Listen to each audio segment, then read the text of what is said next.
नगर panchayat Ashrafpur Kichhauchha Azad Samaj party के अध्यक्ष पद के प्रत्याशी गुलाम रब्बानी उर्फ गुड्डू कबाड़ी का सोशल मीडिया पर तेजी से पैसा बांटने का वीडियो वायरल हो रहा है।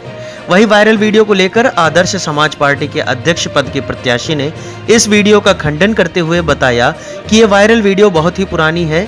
ये केवल चुनाव में विरोधी दलों के लोगों की साजिश है, क्योंकि लोग मेरे साथ जुड़ते ही जा रहे थे। ये वायरल वीडियो काफी समय पहले की है। ये केवल मुझे बदनाम करने की साजिश है।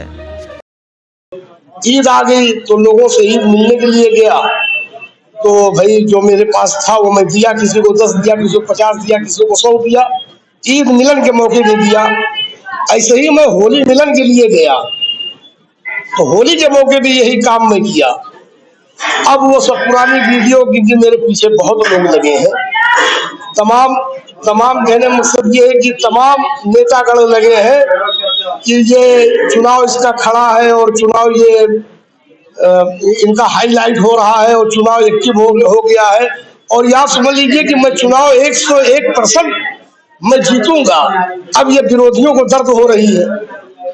भाई इतनी सी बात है भाई साहब। अब मैं खुद, अब ये बड़े अफसोस की बात है कि भला बताइए, वीडियो जो है दो चार महीने की है, वायरल अब कर रहे हैं, इसका क्या मतलब होता है? तो आप दोषी मानते हैं वीडियो वायरल की? आप आगे चल रहे पीछे वीडियो बना रहा है, क्या कहीं कोई आप ही का तो आदमी नहीं है? नहीं, इसमें देखिए, इस बारे में कुछ नहीं कहा जा सकता। जो